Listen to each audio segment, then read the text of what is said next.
Bien-aimés, bonjour. Peuple de femmes, nous sommes dans la joie de partager encore avec vous la parole de Dieu. Et comme nous le disons, notre thème, c'est la repentance. Nous sommes dans Matthieu, chapitre 3, le verset 8.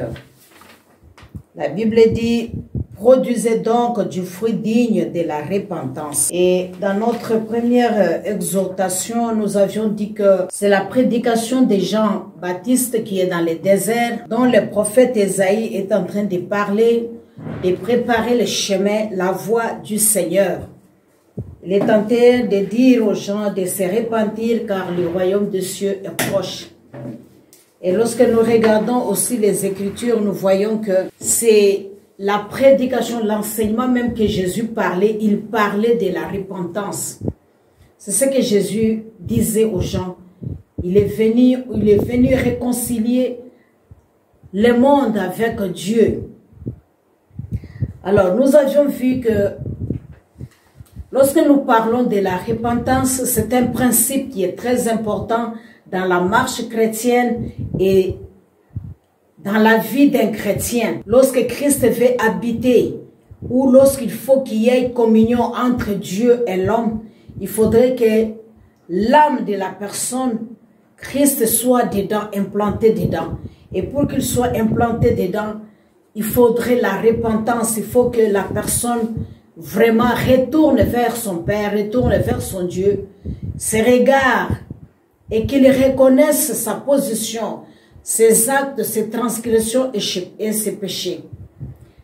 Et nous avions dit aussi que lorsque nous parlons de la repentance, cela fait allusion à quelqu'un réellement qui veut être régénéré, un croyant. C'est-à-dire lorsque la personne reconnaît ses péchés, il s'humilie à cause de ses... Il est affligé vraiment au-dedans de lui, de ce qu'il a causé comme tort ou gravité, n'est-ce pas, auprès de son Seigneur. Il ressent la repentance, c'est-à-dire la personne ressent les remords, un chagrin qui est vraiment authentique, qui est vrai, qui est sincère, qui est profond au-dedans de lui. Et il veut donner cet honneur-là à son Dieu, à son Seigneur. Et à cause du mal qu'il a fait, il ressent le besoin de se repentir, d'aller vers son Dieu à cause de ses transgressions, de la vie, des déprivations de sa nature. Alors à ce moment-là, la personne prend la décision de se repentir. Nous avions dit aussi que la repentance est la cause principale de ce sentiment pertinent qu'il ressent, qu'il a déshonoré, qu'il a transgressé la loi, qu'il n'est pas saint, qu'il n'est pas juste, qu'il n'est pas bon lui-même, qu'il est souillé, qu'il est déformé, et il doit revenir à son Dieu, qui est vraiment miséricordieux, qui est bon, qui est saint. Et parce qu'il reconnaît aussi que Dieu vraiment est miséricordieux, alors il prend vraiment cette décision sincère. Alors nous avions défini que la repentance, c'est quelque chose qui vient de Dieu, c'est quelque chose que la personne ressent dans la vérité et il regrette amèrement de son état pour chercher d'aller vers Dieu, de devenir bon. Alors avant que je puisse parler du passage dont nous venons de lire, de Matthieu chapitre 3, le verset 8, je voudrais un peu les classer dans le contexte. Jean-Baptiste est en train de parler et nous savons qu'à cette époque, il y a des pharisiens. Il est en train de leur parler et c'est à l'époque où le roi Hérode régnait. Il est en train de crier dans les déserts que les gens puissent se repentir de leurs péchés, qu'ils se détournent, qu'ils confessent leurs péchés et qu'ils se fassent baptiser par lui dans le fleuve du Jourdain. Et la Bible nous montre que c'était à Jérusalem et il y avait beaucoup de gens qui venaient de part et d'autre pour venir écouter Jean-Baptiste et pour vraiment entendre comment est-ce qu'il est en train de parler, il est en train de crier sur la repentance. Tous les pays d'environ, ils se rendaient auprès de lui. Et il leur disait, préparez les chemins du Seigneur, aplanissez ses sentiers. Et Jean était vêtu de poils de chameau et une ceinture de cuir autour de ses reins. Il se nourrissait de sauterelles et de miel sauvage. Et quand il venait, alors c'est là où il les a dit, qu'il vous a dit de fuir. Vraiment la colère à venir, vous une race de vipères. Il était dur avec eux. Et il leur disait, ne prétendez pas dire en vous-même que vous avez le père pour Abraham. Car si Abraham était votre père, vous n'allez pas vous comporter de la manière que vous vous comportez. Et si vous ne changez pas, vous ne produisez pas les fruits dignes de la repentance, sachez bien que Dieu va susciter des pierres, n'est-ce pas, comme fils d'Abraham. Bien-aimé, Jean-Baptiste était en train de parler aux pharisiens, aux gens qui étaient conscients de leur vie, aux gens qui savaient qu'ils étaient réellement. Et en eux, ils savaient réellement qu'ils n'étaient pas parfaits. Alors, ils recouraient pour avoir cette grâce-là qui se trouve dans l'esprit de Christ, qu'ils cherchaient que cette paix, cette grâce-là puisse venir rester dans leur vie aussi. Parce qu'ils savaient très bien que c'est auprès de Dieu qu'ils peuvent trouver la miséricorde. Donc les pharisiens et tous les habitants de Jérusalem, de toute la Judée et de tous les pays des environs du Jourdain, quand ils se rendaient auprès de lui, ce n'étaient pas les gens qui étaient inconscients, ce sont des gens qui savaient la loi. Mais parce qu'en eux, ils se considéraient plus grands que les autres, plus meilleurs au reste de la population. Et voilà pourquoi Jésus les invitait à la repentance. Parce que nous avions dit que la repentance, lorsque nous regardons les termes, nous avions dit que ça s'adresse plus à ceux-là qui ne connaissent pas Dieu, les pécheurs régénérés et croyants. Mais ici, le terme utilisé, c'est confesser. Verset 6, on nous dit, et confessant leurs péchés, ils se faisaient baptiser par lui dans le fleuve du Jourdain. Et nous avions vu la signification de ce terme, que c'est un changement d'attitude, selon les termes grecs. Alors il leur parlait, il leur invitait d'avoir une attitude, un changement dans leurs réflexions, dans leur façon de voir, dans leur façon de vivre. C'est de cette repentance-là qu'il était en train de parler. La repentance dont on nous parle de changement d'attitude. Il leur dit, produisez donc le fruit qui confirme votre changement d'attitude. Si vous vous dites vous êtes fils d'Abraham, si vous vous dites vous êtes croyant, si vous dites vous êtes les enfants de Dieu, mais produisez ces fruits-là. Vous vous déclarez serviteurs de Dieu. Les gens qui gardent la loi, les gens qui observent la loi, les gens qui se considèrent avoir un statut supérieur par rapport aux autres, les gens qui se voient qu'ils étaient meilleurs pendant qu'ils étaient séduits eux-mêmes par leur vie en se trompant par des fausses raisonnements. Étant bons religieux, ils se croyaient, les pharisiens, être croyants et être membres dans une classe à part. C'est de ça qu'il s'agit. Même de nos jours, plusieurs se croient meilleurs par rapport aux autres parce qu'ils vont à l'église. Plusieurs se croient meilleurs parce qu'ils prient beaucoup. Plusieurs se croient meilleurs parce qu'ils connaissent déjà Christ. Plusieurs se croient meilleurs parce qu'ils sont serviteurs, servantes. Plusieurs se croient meilleurs parce qu'ils observent la loi. Plusieurs se croient meilleurs parce qu'ils ont donné leur vie au Seigneur. Parce qu'ils appartiennent dans telle ou telle congrégation ou communauté ou église bien-aimée. Mais c'est à cela que Christ est en train de nous dire, vous vous croyez meilleur par rapport aux autres, parce que vous ne faites pas l'impudicité, parce que vous ne trompez pas, parce que vous n'êtes pas comme eux, entre guillemets, qui vivent dans la corruption. Mais vous oubliez des petits péchés. Des péchés que vous aimez, que vous chérissez. Ce que vous faites en cachette que les gens ne voient pas. Les péchés mignons, les péchés chéris. On chérisse bien. On oublie, on se croit meilleur. On se croit mis à part.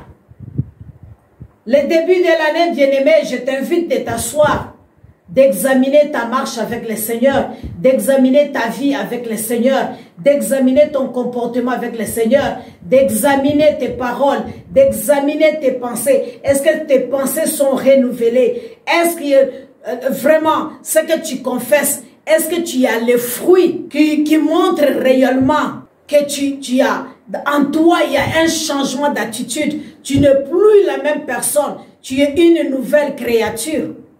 Que tu es réellement le Fils de Dieu, que tu es réellement esclave du Christ, comme on nous a parlé hier.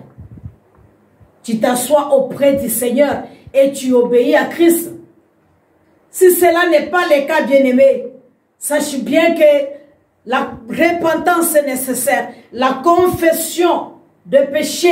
Et je suis en train de crier aussi comme Jean-Baptiste, repentez-vous, repentez-vous, parce que le royaume de Dieu est proche. Repentez-vous, parce que nous sommes dans le temps de la fin. Repentez-vous, revenez au Seigneur, parce qu'on ne sait pas quel jour on peut quitter le monde.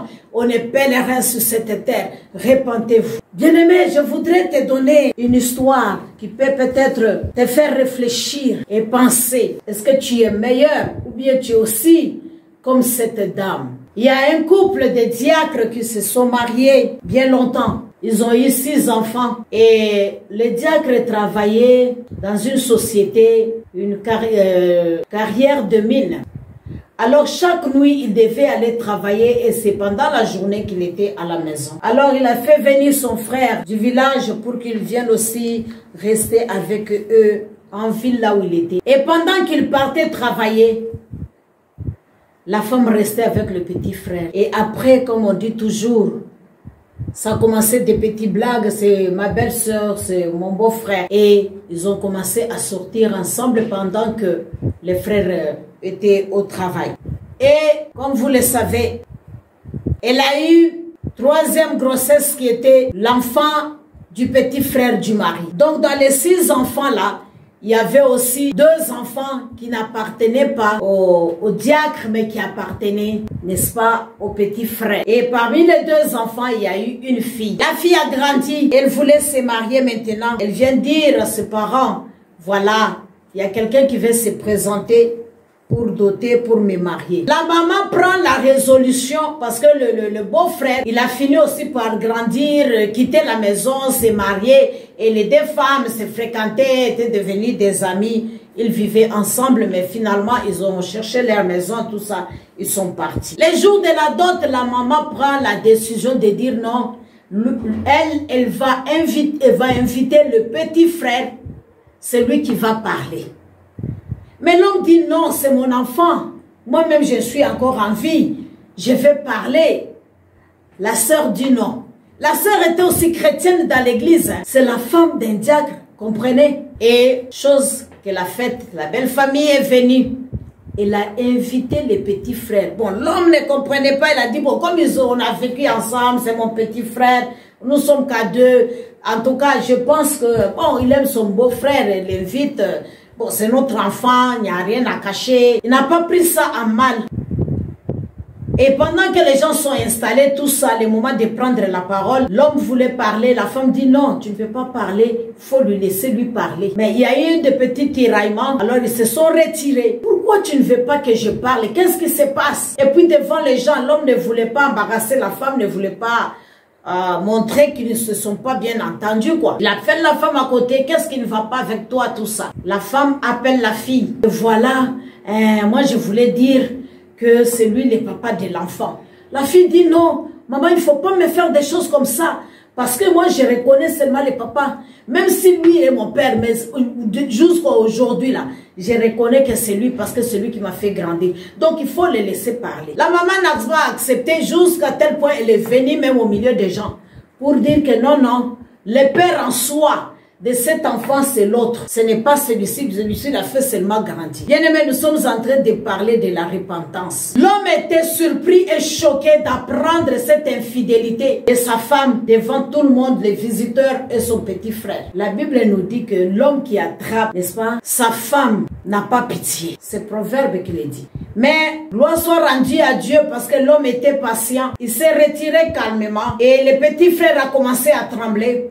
Et tous les hommes qui étaient là étaient en train d'être étonnés. La belle famille qui est venue, ils ont pris la résolution de partir et revenir. Mais on a dit non, qu'on termine et après on va voir ça. La fille était dans le pleur maintenant. Vous savez, quand la Bible nous dit de fuir, c'est pas facile dans ce contexte-là. Le péché d'impudicité, la repentance sincère, la manière dont notre sœur devait faire. Je voudrais que tu fasses des commentaires, que tu écrives, quand tu auras le temps, que tu m'écrives pour me dire, si c'était toi à la place de cet homme et de cette femme, qu'est-ce que tu allais faire? Et de l'enfant, qu'est-ce que tu allais faire?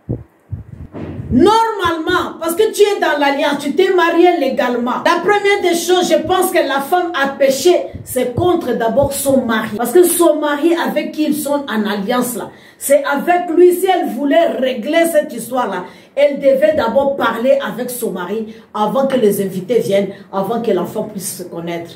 Parce que c'est ça la vraie repentance. Et dans ce contexte-là, quand le Saint-Esprit, vraiment ça n'était même pas poussé par l'Esprit. Normalement, il faut que la repentance soit accompagnée poussée par l'Esprit, convaincue par l'Esprit, pour qu'il puisse t'accompagner dans ce que tu vas faire. Parce que si tu le fais dans la chair, ça va produire des dégâts, voire même le divorce et autre chose. Et ensuite, il devait parler à au beau-frère, dire que je me repens, j'abandonne cette voie-là. Peut-être même avant qu'il se marie. Mais comme il est déjà marié, il devait dire à la femme du monsieur que j'ai couché avec ton mari. C'est ça quand on nous parle de fuir le péché là. C'est pénible, c'est difficile. Pour chercher le pardon, c'est très compliqué. Donc tu as deux personnes. Si tu as couché avec un mari de quelqu'un, c'est-à-dire tu dois te repentir devant ton mari, si tu es marié. Devant le couple en question avec qui tu es sorti, le mari ou la femme. Si tu es un homme, la femme de quelqu'un avec qui tu es sorti, tu dois dire à son mari. C'est ça la vraie repentance. Hein? C'est ça la vraie repentance. Ce n'est pas aller toi-même dire je demande pardon, tout ça. La Bible dit de confesser les péchés les uns les autres. Mais dans tout ça, la sagesse nous accompagne. Lorsque nous voulons faire des choses comme ça, il faut que la sagesse de Dieu nous accompagne pour que ça puisse nous aider et que ça ne puisse pas créer des dégâts. Mais normalement, c'est comme ça qu'il faut faire. Quand tu es sorti avec quelqu'un, tu as été deuxième femme de quelqu'un, maintenant tu as accepté Christ comme Seigneur et Sauveur, tu veux abandonner, bien aimé. La repentance là, c'est aller voir la femme du monsieur. Je me repens, j'ai sauté avec ton mari, je laisse. Si tu l'entends maintenant faire des choses, c'est pas avec moi. Je me suis converti à cause de Christ. Je remets, je ne veux pas être à la base des discordes, des divisions, des séparations dans votre couple. C'est ça la vraie repentance. Mais souvent, on recourt à nous-mêmes, on prie, Seigneur, pardonne-moi, pardonne-moi. Mais la personne que tu as offensée, tu ne l'as pas demandé pardon. Si tu es marié, ton mari, il faut lui dire, en tout cas, je t'ai trompé. En tout cas, j'ai mal marché. Comme nous avions lu dans Chroniques, dès Chroniques 30, verset 9. La Bible nous dit, en effet, l'Éternel, votre Dieu, fait grâce. Il est rempli de compassion et il ne se détourne pas de vous. Si vous revenez à lui. Et dès Pierre 3, 9 nous dit, le Seigneur ne tarde pas dans l'accomplissement de sa promesse, comme certains le pensent. Certaines promesses tardent parce que nous n'avions pas fait la repentance sincère. Au contraire, la Bible dit Dieu fait preuve de patience envers nous. Il patiente encore, il nous donne encore de temps pour que personne ne puisse périr, ne puisse se perdre devant lui. Donc il y a des choses, si nous voulons faire la repentance sincère, s'il faut restituer, il faut aller restituer. Mais dans le cas de l'homme ou de la femme d'autrui tu as couché, comment tu vas restituer cela? C'est difficile. Si tu as pris un livre d'autrui, un document d'autrui, il faut rembourser. Surtout ça s'est fait même dans des maisons de Dieu. Quelqu'un prend les cantiques, quelqu'un prend le recueil, quelqu'un prend, je ne sais pas, un téléphone de quelqu'un, quelqu'un prend, je ne sais pas, la Bible de quelqu'un. C'est vrai, va lire et sois converti. Des livres, on prend, on lit. Ça t'intéresse, tu gardes les livres, tu bloques. Au lieu de retourner les livres que la personne t'a donné. Quand on te demande, non, j'avais déjà remis. La personne a déjà oublié. C'est du vol. La repentance sincère, c'est d'aller retourner la chose. Si tu as crédit de quelqu'un, la repentance sincère, même si tu demandes pardon à ta soeur, à ton frère, mais tu as son argent, prends l'argent là, tu lui dis de payer petites sommes ou bien petit à petit quand tu trouveras. C'est ça la repentance, bien-aimé. Mais qu'est-ce que nous faisons? Des fois, on se contente à des paroles seulement, mais ce n'est pas profond. On ne regrette pas ce qu'on a fait. On dit, ah, c'est ça, désolé, je suis désolé. C'est tout, on s'arrête par là. On nous dit la vraie repentance, la personne sans les chagrins. Il regrette vraiment. C'est pas sciemment qu'il a fait. Il ne connaissait pas que c'est mauvais. Mais il se rend compte qu'il a mal fait. Et il revient. Ça peut arriver. L'accident arrive. Peut-être dans des cas de viol et autre chose. La personne se répand. Il revient en lui-même. Il comprend. Et quand on se répand, quand on confesse les péchés là, on doit se détourner maintenant. On doit changer maintenant de mentalité. On doit renouveler notre mentalité. Réfléchir maintenant comme Dieu veut. Penser maintenant comme la parole de Dieu nous enseigne. Marcher maintenant à nouveauté de vie. Marcher comme un enfant de Dieu. Et c'est pour cela aujourd'hui encore je lance un appel. Je suis en train de dire, répentez-vous. Il y a des moments où on ment pour sauver l'apparence. On ment pour faire plaisir à quelqu'un. On n'arrive pas à dire la vérité. Parce que si je dis la vérité, ils vont m'haïr. Si je dis la vérité, ils vont me rejeter. Si je dis la vérité, il ne va pas continuer à m'aider. Si je dis la vérité, il ne va pas m'assister. Bien-aimé, la repentance sincère, quand on fait, on assume. Tu étais prostitué, tu te répands. Quand tu te répands là, ça peut arriver que tu tombes enceinte. L'enfant là, tu vas l'accoucher. Ça peut arriver que tu te retrouves avec le sida. Dieu, dans sa souveraineté, parce qu'il est souverain, il peut décider de te guérir. Tout comme il peut te donner seulement la vie éternelle. Et il décide de te laisser avec cette maladie-là. C'est le prix à payer par rapport à ce que tu as fait. Ton mari ou ta femme peut t'attraper dans l'impudicité, l'adultère. Il peut te pardonner. S'il a la force, Christ a dit, si vous refusez de pardonner, c'est par la dureté du cœur. Il y en a qui n'arrivent pas à supporter. Il peut ne pas te pardonner, il peut ne pas accepter de rester avec toi. Mais il te pardonne, il peut divorcer, il peut refuser de rester avec toi comme femme. Quand tu prends la résolution de faire des choses comme ça, comme notre soeur a fait, l'homme peut te pardonner et tu restes sa femme. Tout comme il peut refuser, il te répudie. Et c'est le prix à payer, c'est les conséquences. Donc si tu prends la décision d'aller te repentir, d'aller dire ça, donc il faut accepter les prix. Il faut dire à cause du Seigneur, j'accepte. C'est là où on voit les femmes qui restent peut-être, elle était deuxième femme, on l'arrache tous les avantages, il reste avec les enfants en train de souffrir. Mais accepte de payer ces prix-là, parce que tu as accepté Christ comme ton Seigneur et ton Sauveur. Maintenant, lui va prendre charge de toi, il ne va pas t'abandonner. C'est vrai, c'est dur. Mais à cause du Seigneur, tu prends la décision de changer. Et on commet ces péchés de plusieurs manières. Par nos yeux, nous envions, nous regardons, nous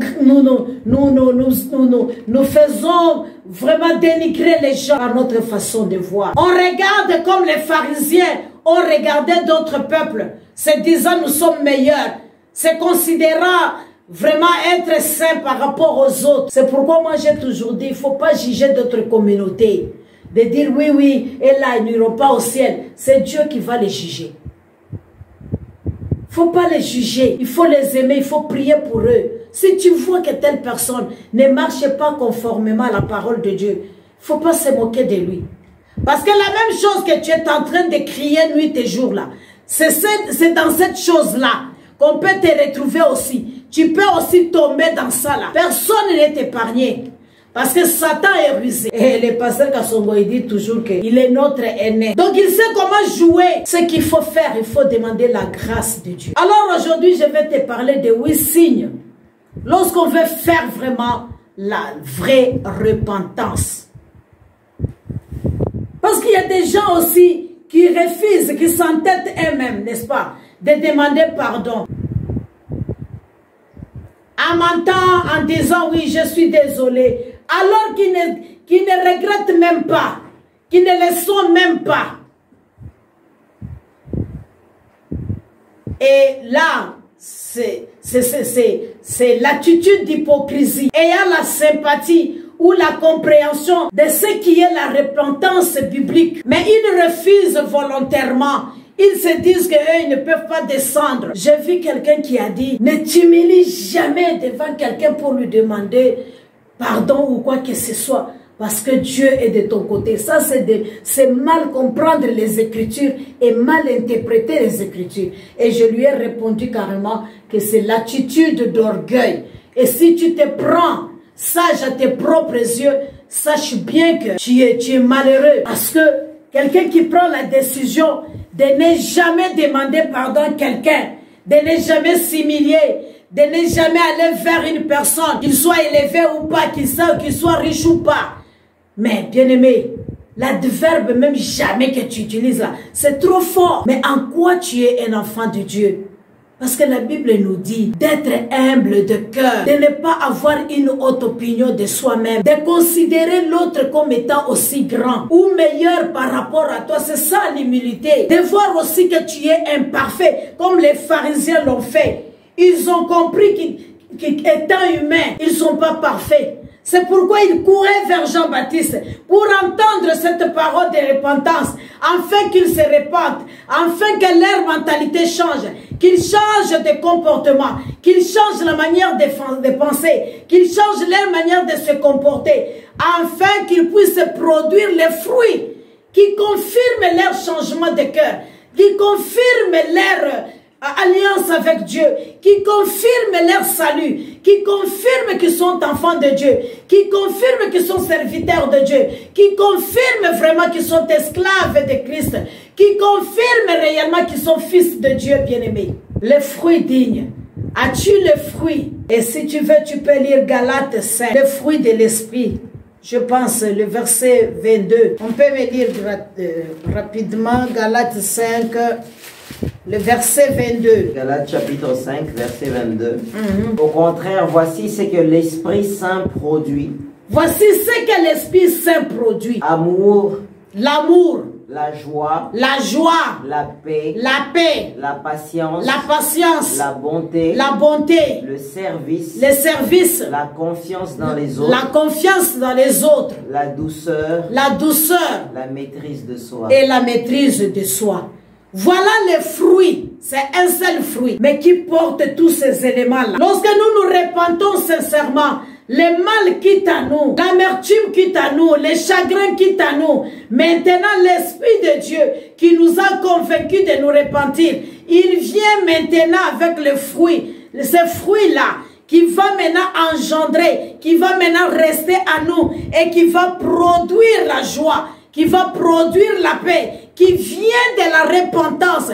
Parce que nous nous sommes repentis sincèrement. Alors, il y a de bonnes choses qui habitent maintenant en nous. Et que ces bonnes choses, c'est ce qui va confirmer réellement que nous sommes fils de Dieu. Donc, première des choses que produit, comme signe de vraie repentance, une personne qui se repent sincèrement, il est horrifié par les péchés. Si toi tu fais les péchés et que ton cœur est tranquille, il faut se poser la question. Il y a de quoi s'inquiéter, bien-aimé. Donc quelque part on a peur. Il faut voir qu'il y a un problème dans ta vie. Parce qu'un enfant de Dieu là, c'est lui qui est né de Dieu. C'est lui qui est régénéré réellement. C'est lui qui a rencontré Christ réellement. Quand il pêche là, il n'est pas tranquille dans sa conscience. Quand il pêche là, il sait qu'il y a quelque chose qui ne va pas dans ma vie. Et il cherche à arranger. Et ce qu'elle cherche à faire, c'est de s'humilier devant son Seigneur. Elle ressent la souffrance dans son cœur. Mais si tu fais les péchés deviennent ta vie là. tu t'en fous, tu te comportes comme ça, quelque part, il y a à s'inquiéter pour ta vie. Deuxième chose, Luc 19, verset 1 à 10, nous n'allons pas lire. C'est l'exemple des Zachée. La personne qui veut vraiment faire la vraie repentance, comme signe vous allez voir dans cette personne, il cherche toujours et elles veulent toujours réparer la chose. Et c'est ce qui était dans Zachée. Vous savez qu'il était collecteur d'impôts.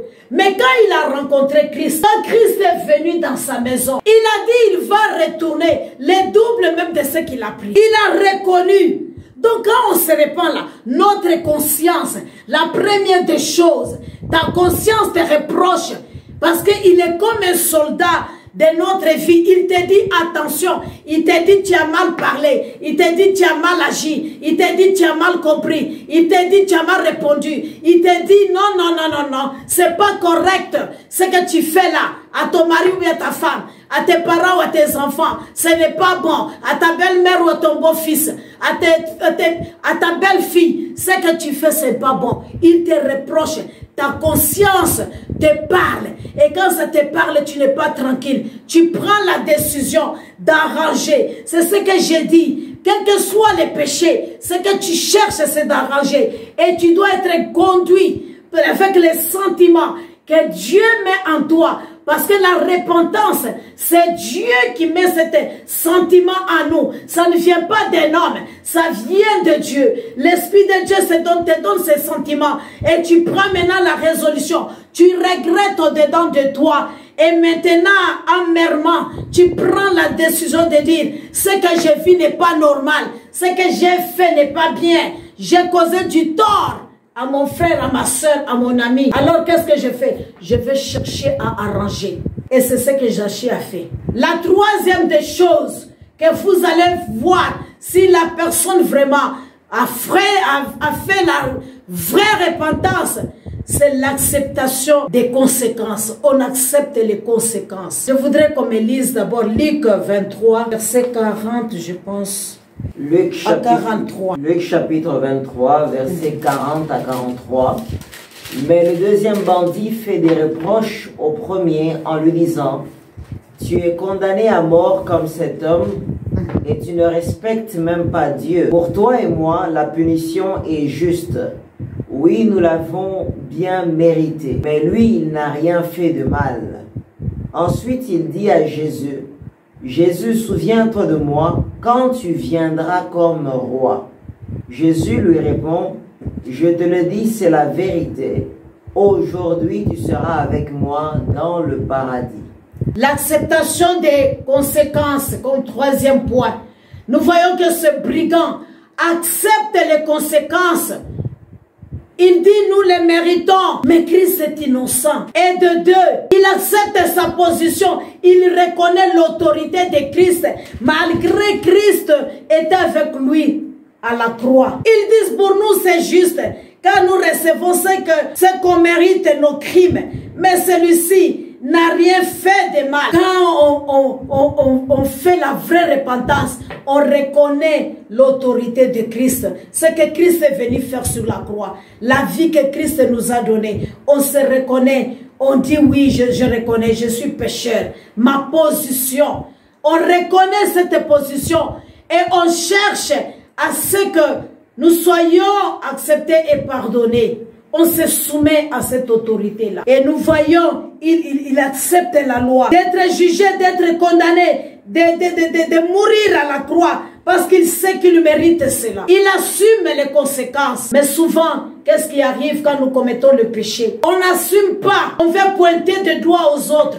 Non, c'est lui qui est venu vers moi. S'il ne m'avait pas demandé d'être sa concubine, je n'allais pas accepter. Ah, c'est lui qui m'a appelé. S'il ne m'avait pas dit, je n'allais pas aller voler. Ah, c'est lui qui m'a posé la question. S'il ne m'a pas dit, je n'allais pas répondre comme ça. Ah, c'est lui qui est venu. C'est pourquoi on s'est assis en train de calomnier. Mais tu dois accepter et assumer. C'est là pour demander pardon à Dieu. Afin que Dieu t'accorde ce pardon-là.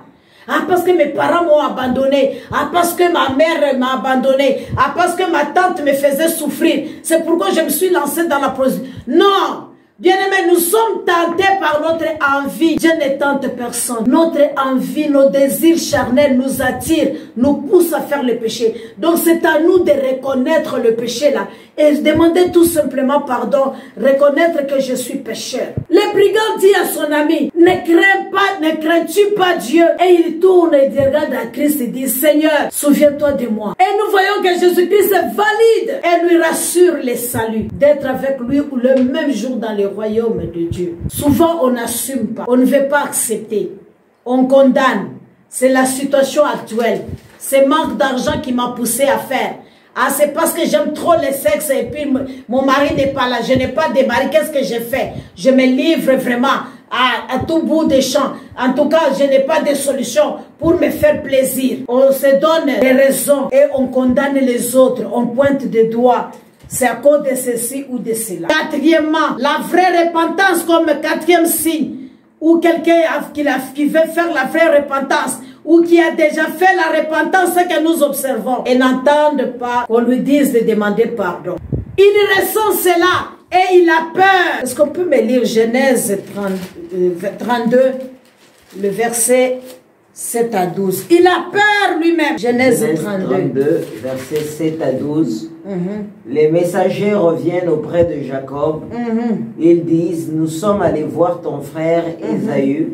Lui aussi vient à ta rencontre avec 400 hommes. Alors Jacob est rempli d'une peur terrible. Il est rempli d'une peur terrible. Il veut rencontrer son frère à qui il a volé le droit d'aînesse, Jacob. Mais on lui raconte que son frère aussi est à sa rencontre, il est en train de venir de les rencontrer. Il les cherche aussi. Il veut qu'ils se réconcilient. Il veut qu'ils s'entendent. Il dit que la frayeur, la Bible nous dit que la frayeur entra en lui. Il est saisi par cette angoisse. La crainte de Dieu doit nous faire trembler. Mais quand on commet des péchés, on commet des dégâts, on sépare les gens, on fait quitter les gens dans l'église, on ment sur les gens, on calomnie les gens, on fait des papatos. Et là, on est tranquille. Ça nous dit absolument rien. Le soir pour prier, en tout cas d'un coup comme ça, on entre en langue, on commence à parler. Pendant qu'on a commis des péchés, ça nous effraie pas, ça nous fait pas mal. On ne cherche pas d'abord à arranger avec le Seigneur, en plus, mais après maintenant c'est là, commencer à demander quelque part. On se demande si réellement on est encore enfant de Dieu ou bien on est encore en communion avec Dieu. Oui, mon frère. Il se dit, si Ésaü arrive près d'un groupe et s'il l'attaque, l'autre groupe pourra se sauver. Ensuite, Jacob se met à prier. Dieu de mon grand-père Abraham, Dieu de mon père Isaac, toi le Seigneur, tu m'as dit, retourne dans ton pays auprès de ta famille et je te ferai du bien. Il y a des repentances qu'il faut voir les gens, comme je l'ai dit, comme Jacob voulait rencontrer son frère. Pourquoi il n'a pas dit, Dieu m'a dit, je serai grand, je m'assois. En tout cas, c'est Dieu qui bénit, je m'en fous des X ou des Y. Mais il a voulu rencontrer, parce que la Bible nous dit, cherchez la sanctification avec Dieu et la paix avec les hommes, sans laquelle personne ne verra le Seigneur. Mais de nos jours, les chrétiens, ils veulent prier Dieu pendant qu'il a un problème avec son frère. Il veut prier Dieu pendant qu'il a un problème avec sa femme. Il veut prier Dieu pendant qu'il a un problème, bien-aimé. Il faut chercher à arranger avec les autres. Comme ça, tu peux prier dans la paix et ta prière sera exaucée. On nous montre que Jacob n'est pas parti seul, mais il a cherché d'abord à arranger. Quand bien même il avait la promesse, quand bien même il a des bénédictions, quand bien même il a réussi, mais il est resté d'abord à lui-même. Il dit, être en bon terme avec mon frère, ça vaut la peine. Comment je vais lui dire que Dieu m'a visité pendant que je ne lui parlais pas? Comment on va vivre? Comment je peux aimer Dieu que je ne vois pas pendant que celui à côté de moi là, je ne vais pas lui parler, je ne vais pas le voir, je ne vais pas entendre de lui, il est devenu ennemi juré. En tout cas, moi je ne se parlera pas jusqu'à la mort. Quel est le péché que toi tu ne peux pas pardonner? Quel est le problème que tu ne peux pas avoir l'autre? Quel est le problème que tu ne peux pas supporter pendant que tu te dis servante de Dieu, pendant que tu te dis homme de Dieu, pendant que tu te dis vraiment grand serviteur de Dieu, mais tu as des problèmes? Tu ne veux pas pardonner. Tu ne veux pas laisser tomber. Tu ne veux pas. J'ai aimé Luc 6. La Bible nous dit, j'ai aimé ce verset 22. Est-ce qu'on peut me lire Luc 6, verset 22? J'ai aimé les versets là, vraiment. Luc 6, verset 22.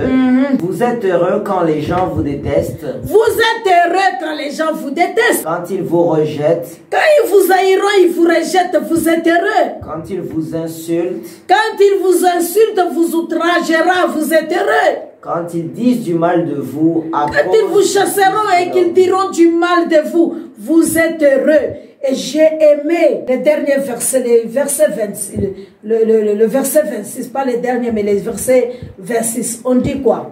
Quel malheur pour vous quand tous les gens disent du bien. Quel malheur pour vous quand tous les gens disent toujours du bien de vous.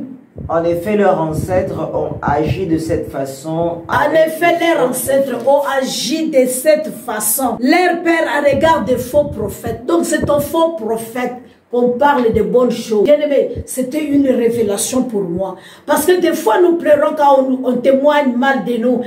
Oh, tu es sorcier. J'ai béni Dieu. Parce que la Bible me dit que si on parle mal de toi, ne t'inquiète pas. Tu es heureux. Parce que ce n'est pas comme un brigand, ce n'est pas comme un voleur, mais comme un enfant de Dieu, comme un fils de Dieu. Tu n'es pas esclave. Et quand tu fais du bien, parce que tu es dans la lumière, et tous tes défauts peut-être ça se voit. C'est pourquoi les gens te critiquent. C'est pourquoi les gens parlent de toi. Parce que toi, tu es la lumière. Et s'ils disent ces choses-là, tu es heureux. S'ils te rejettent, s'ils t'haïssent, s'ils vous outragent, soyez heureux. Bien-aimés, seulement les faux prophètes qu'on parle du bien d'eux. Ah, alléluia. Je ne sais pas ce que toi tu ressens par rapport à ces versets. Donc ne t'inquiète pas, ne cherchez pas des raisons de justification. Il faut pardonner, le mal viendra. On n'est pas parfait. Les pharisiens, Christ les appelle.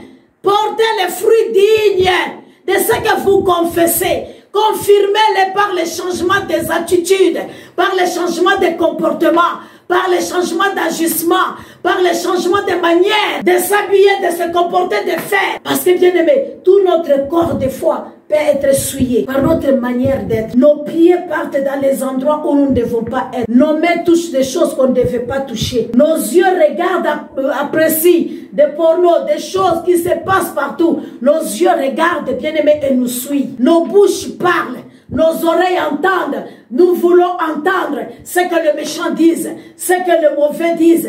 Le péché, quand on insulte les gens dehors, on court pour aller voir et pour aller vraiment se pointer là-bas, écouter et rapporter après. Bien aimé, donc nous suivons tout notre être.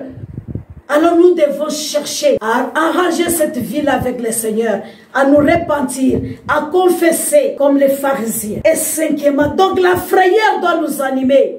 La peur doit nous animer. Cette vie que je suis en train de mener, si le Seigneur revient aujourd'hui, est-ce que je vais partir? Est-ce que je vais le voir? Bien aimé, Matthieu 24 et 25 là, ce que la Bible dit des serviteurs là, sortez de là, je ne vous ai jamais connu. Ce sont des gens qui ont chassé les démons. Ce sont des gens qui étaient remplis de l'Esprit de Dieu. Ce sont des gens qui ont servi le Seigneur. Mais comme ils n'aiment pas se repentir, comme ils n'aiment pas changer de comportement, comme ils n'aiment pas se détourner, regarder en avant, comme ils n'aiment pas, bien aimé, abandonner les péchés, comme ils chérissent certaines choses, comme ils disaient à jamais, il verra la personne là, à jamais il le parlera, à jamais il le pardonnera, à jamais il peut le supporter. Bien aimé, tu vas aller en enfer pour rien parce que la grâce t'est donnée en Christ et Jésus. La repentance, c'est un esprit de grâce en Christ et Jésus que Dieu nous accorde afin que nous puissions, bien aimés, nous repentir, être en communion avec Dieu, garder notre relation avec Dieu. La cinquième des choses, elle ressentent la profonde souffrance au-dedans d'elle à cause du péché commis. Est-ce qu'on peut me lire Ésaïe 64, le verset 6? Ésaïe 64, le verset. Elle va se fondre dans la honte, dans l'humiliation. Pourquoi? Et le diable profite des fois de ça pour mettre la culpabilité maintenant sur les gens. Au lieu de croire quand tu te répands, tu te dis oui, le Seigneur peut me pardonner, le Seigneur m'a déjà pardonné, c'est le passé, maintenant j'avance. et il vient mettre des pensées. Et c'est ça qui tue beaucoup de gens. Quand il voit toujours dans sa marche chrétienne, les choses ne marchent pas. Il pense toujours que Dieu ne lui a pas encore pardonné. Non, Dieu est miséricordieux et compatissant.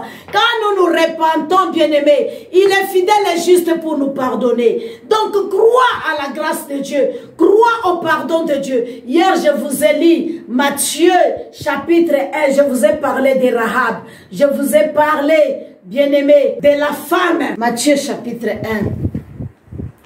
Je vous ai dit qu'elles étaient des pécheresses, qu'elles ont commis des dégâts. Mais Dieu les a pardonnées, bien-aimés. Elles font partie de la liste, n'est-ce pas, de la généalogie de Jésus. Tamar, je vous ai parlé de Tamar, je vous ai parlé de Rahab. Voilà, parce qu'elles ont accepté le pardon de Dieu. Dieu les a réellement rétablis. Dieu les a réellement pardonnés. Crois aussi que le problème que tu as là, que l'avortement que tu as fait là, que l'enfant que tu as jeté là, la sorcellerie que tu es en train de faire là, le mensonge que tu es en train de faire, bien-aimé, la haine que tu as, l'amertume que tu as, les insultes que tu fais sur les hommes de Dieu, Dieu t'a déjà pardonné. Bien-aimé, la tricherie que tu fais, ou l'égoïsme, bien-aimé, tout ce que tu as fait comme péché, quand tu te repens, crois réellement que Dieu a oublié, il a jeté ça. Il a déjà oublié ça. Donc Dieu peut encore toi aussi te donner un nom. Dieu peut encore aussi faire écrire l'histoire de ta vie avec toi. Comme il a fait avec Rahab. Comme il a fait avec Ruth, la Moabite. Comme il a fait avec Tamar.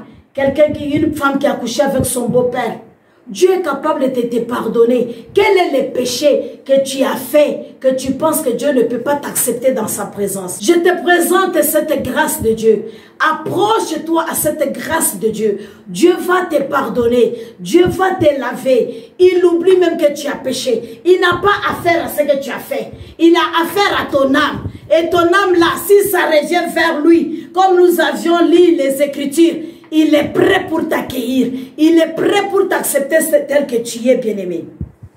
Oui, Ésaïe 64, le verset 6. Ésaïe 64, le verset 6. Personne ne fait plus appel à toi. Personne ne se réveille pour s'attacher à toi. En effet, tu ne veux plus nous voir et tu nous as abandonnés au pouvoir de nos fautes. Quand quelqu'un veut faire la vraie repentance, ou bien il vit la vraie repentance, il a déjà fait la vraie repentance. Oh, il se dit, si je tombe encore dans les péchés, le Seigneur s'éloignera de moi.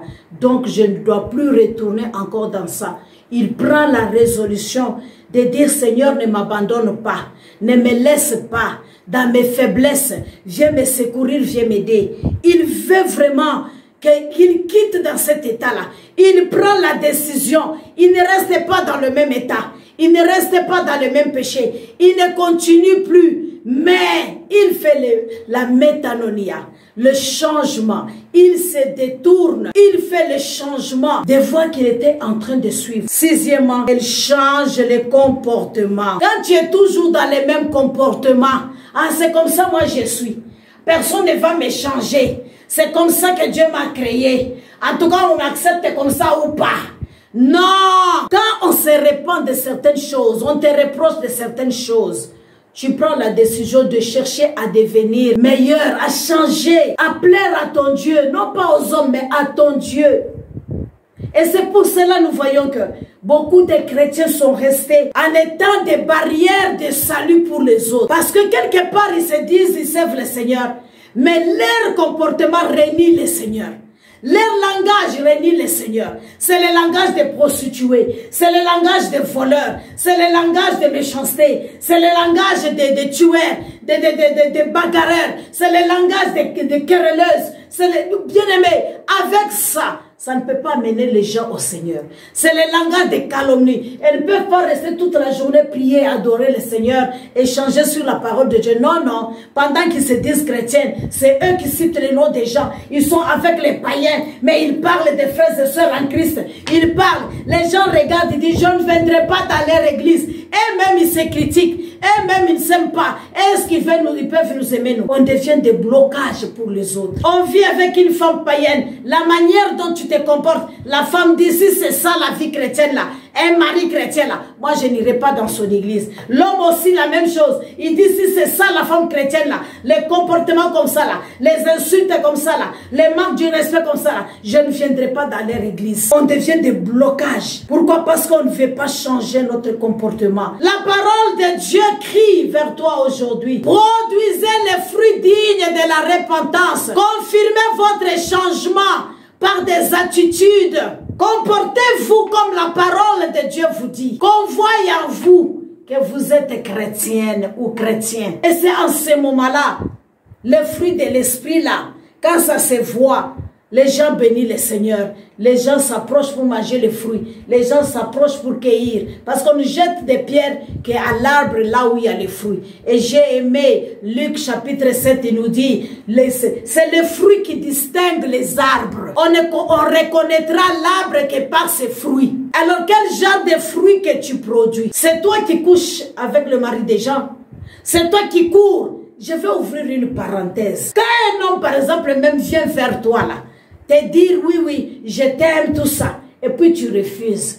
Mais tu refuses, mais tu veux manger son argent. C'est toi qui envoies les SMS. Non, donne-moi 10 000, donne-moi 5 000. Mais ça, c'est quel genre de fruits que tu produis? Tu refuses les maris de te marier. Mais tu les suis pour son argent. Ça veut dire quoi? Les maris de tes amis là, toi, c'est toi qui veux manger leur argent. C'est quoi même? En leur demandant, en leur envoyant des SMS, en les rappelant que tu as besoin de payer ton loyer, à faire ceci, cela. Pendant que le monsieur est païen, pendant que le monsieur ne t'aime, tu n'as pas accepté de coucher avec lui. Mais pourquoi tu veux son argent? Pourquoi tu recours demander l'argent? Mais quand il te dit maintenant tu refuses. Mais tu veux peut-être coucher avec lui pour bouffer son argent. Mais si c'est pour te marier, tu ne veux pas. Il faut arrêter quand même quelque part. C'est des conneries. Pourquoi tu fais ça? Un enfant de Dieu. Les gens te connaissent spécialiste. Tu as les chic, chèques, choc.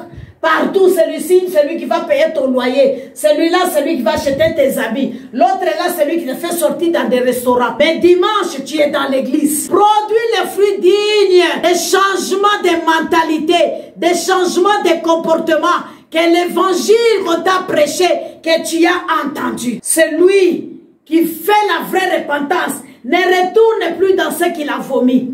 Celui qui a fait la vraie repentance, il change le comportement. Et certainement, la vraie repentance, la personne met confiance en Dieu et l'accorde la place à la guérison de son âme, comme nous avions dit. Dans Galates 5, 21 à 22, il met confiance en Dieu. Il compte maintenant sur le Seigneur, n'est-ce pas? Le Seigneur va commencer maintenant à planter ces choses dans son cœur, les fruits de l'esprit de manière convaincante. Elle ne cherche pas à prévaloir son droit. Elle n'est pas objet d'acception des personnes, mais elle accepte ce que la parole de Dieu lui dit. Elle s'accepte telle qu'elle est. Elle a confiance en Dieu. C'est que la parole de Dieu va la transformer, va l'aider. Elle accepte le pardon de Dieu. Elle marche, son âme est guérie. Si nous sommes toujours là, on a toujours les mêmes problèmes. À moi, la personne là, depuis 2020, depuis 2015, depuis 2000, je ne sais pas, il a fait cette chose à notre famille. On n'arrive pas à les pardonner. Jusqu'aujourd'hui, on compte. À nous, avec cette belle sœur-là, on ne veut pas d'elle. Des années, les enfants qui étaient enfants sont devenus des grandes personnes. Tu continues toujours avec mes mentalités. Bien-aimé, quelque part, tu ne connais pas Dieu. Parce que celui qui connaît Dieu, il a l'amour. Celui qui connaît Dieu, il pardonne, il oublie. Quand tu dis, ouais, oui, on pardonne, mais on n'oublie pas la chose. C'est quel pardon? La Bible nous dit que quand on pardonne, on oublie. Mais pourquoi toi, tu ne peux pas oublier? Donc c'est un problème, tu as encore des blessures au-dedans de toi. Viens auprès de la croix. Maintenant prie comme Jacob a fait. Il a demandé à Dieu de lui donner la capacité d'affronter son frère, de lui parler de lui parler. Son frère aussi venait avec la colère. Mais parce qu'ils ont prié, le Saint-Esprit de Dieu était en action. Il les a aidés à se réconcilier. L'amour est rentré. Tout ce qu'ils pensaient se faire, ça n'a pas eu lieu à cause de la main de Dieu, à cause de l'Esprit de Dieu, de la présence de Dieu. Et c'est ce que Dieu fait. Si nous avons des blessures, les gens qui nous ont trahis, les gens qui nous ont blessés, les gens qui nous ont insultés, les gens qui nous ont maltraités, les gens qui nous ont chassés de leur maison, les gens qui nous ont complotés, qui ont fait des faux témoignages, les gens qui ne veulent pas nous voir, les gens qui nous rejettent, les gens qui nous ont créé du tort, les gens qui n'ont pas payé nos études, les gens qui ont pris nos maris, les gens qui ont pris nos femmes, les gens qui ont pris nos enfants, les gens qui ont détruit nos frères et sœurs, les gens qui nous ont ensorcelés, les gens qui ont volé notre richesse, les gens qui ont volé notre argent, les gens qui nous ont fait du mal, qui ont dit, ils ne sont pas des frères et sœurs avec nous. Nous les aimons encore davantage parce que nous sommes guéris au-dedans de nous. Les pardons, nous acceptons les pardons de Dieu. Et ces pardons-là, la parole de Dieu vient bander au-dedans de nous. Nous avons le refuge. Nous avons l'endroit où nous devons nous décharger. Christ est venu pour nous. Alors à ce moment-là, par l'œuvre qu'il a accomplie à la croix, nous acceptons par ses maîtrissures qu'il puisse nous guérir. Et quand il nous guérit, maintenant nous arrivons à accepter les autres.